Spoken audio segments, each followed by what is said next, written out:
So the kids would go out and play. I'm going out to meet them, to play with them. Miss Conaway calls my name and says, come back to the class. You don't need to be with them. You haven't earned that right to be with them.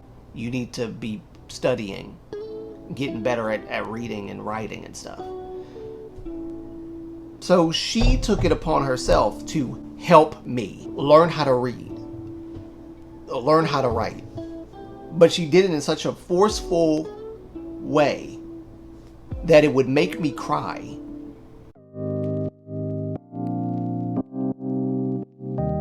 She would say things like, hold your pencil right. Why do you hold your pencil like that? Because I hold my pencil. Spoon. I hold the pencil like this.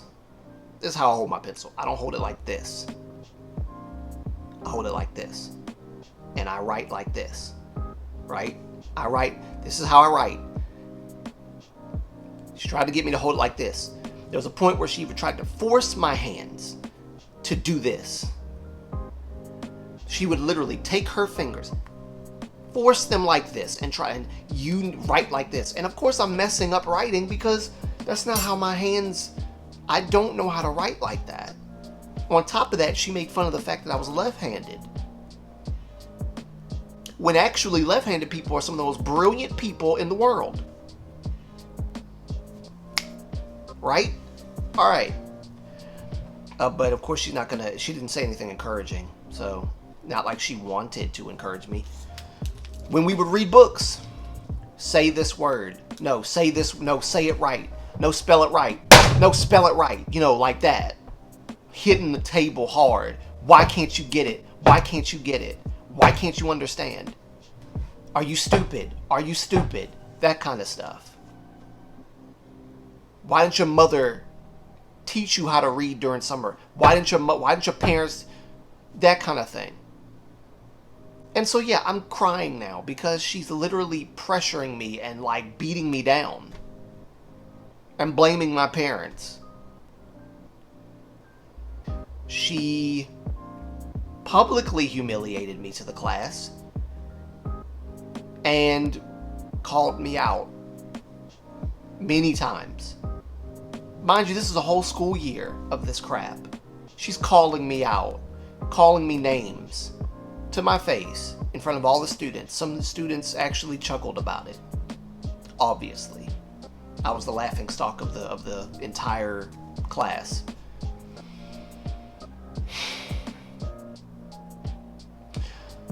A few instances I can recall. There was an instance where we were doing a math paper. Before I get to this math paper, I need to tell y'all something. About this math stuff.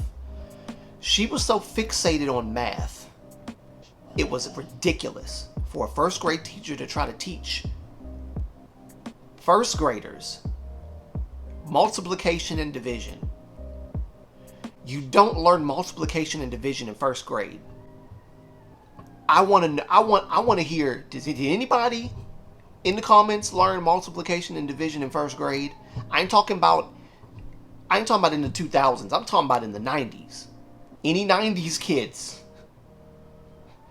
That's me. I'm a 90s kid. Did any of y'all learn multiplication and division? Did y'all teacher force it on y'all? Some of us barely knew addition and subtraction. All right? We're learning that in first grade. We're learning that in first grade. Learning that. Okay? We ain't got to that yet. She wants us to learn multiplication, division, timetables. I didn't understand a lick of that stuff. She gave us a paper, right? Whether kids said they knew it or not, it doesn't matter. The Mr. and Mrs. Know-It-All kids, they were like, oh yeah, I know that. Oh yeah, I know that. So she listened to them. And based off of their answers, she gave everybody a worksheet on multiplication and division. Thanks a lot, Mr. and Mrs. Know-It-All kids. Thanks.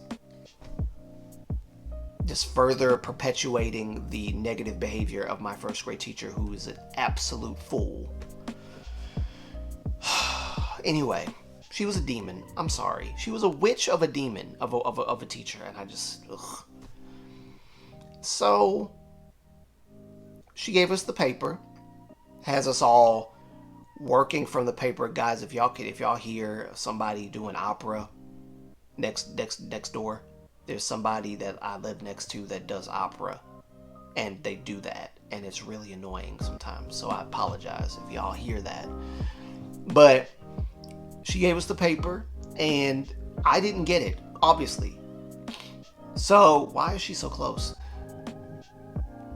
Guys, I kid you not, my life, this is my life right now. So she gives us the paper, right? She says, okay, here's the paper, y'all do it.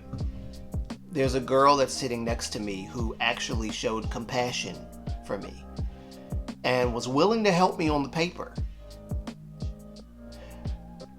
Miss Conaway caught her and said, no one help him. Nobody is to help him. Nobody. The first person that helps him, I'm going to grade your paper like I'm going to grade his.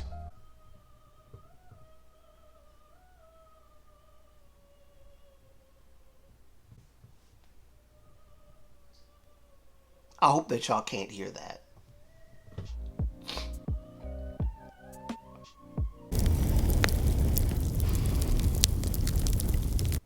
So what happens after that is that I'm losing my train of thought because this woman next door is like doing this opera stuff. I'm sorry, y'all. She's throwing me off. So of course I got a bad grade on it because I don't know that stuff. And you shouldn't be teaching that stuff to first graders in the first place. I was still peeing on myself in first grade. So I'm peeing on myself. I was told that if I gotta go to the bathroom, back then we called it lavatories. That it wasn't restroom or bathroom, it was lavatory. So if I had to go to the lavatory, I had to raise my hand and, tell her, hey, I gotta go to the bathroom. But when I raised my hand to go to the lavatory, she would tell me, put your hand down. Put your hand down. You ain't going to the lavatory. Blah, blah. So I didn't go. So I peed on myself. One of the students, he peed on himself. Oh well, he should have raised his hand.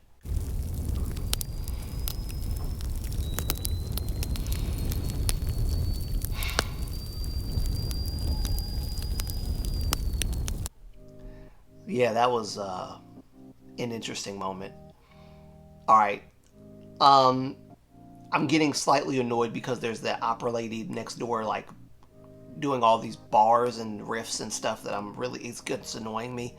I'm going to end it here, and we're going to do part 2 next week, maybe. But I'm going to end it here for now. I'm going to tell you guys some more examples of what she did and how it affected me, and get a little more in depth as to how I started hating, oh my God, how I started hating people, in particular women, and black women at that. But like I said, I'm gonna get into that later. So yeah, if you enjoyed this video, give it a like, comment, subscribe, all that good stuff. I appreciate you guys being here. I appreciate you guys listening to my stories. I'm doing these stories because I want to help people. I want people to understand that you really can shape your destiny if you believe in yourself. And if there's nobody who will believe in you, I will. Because I needed someone to believe in me, whether I knew it or not. I will talk to you guys later in the next video. Until then, peace. Till the next.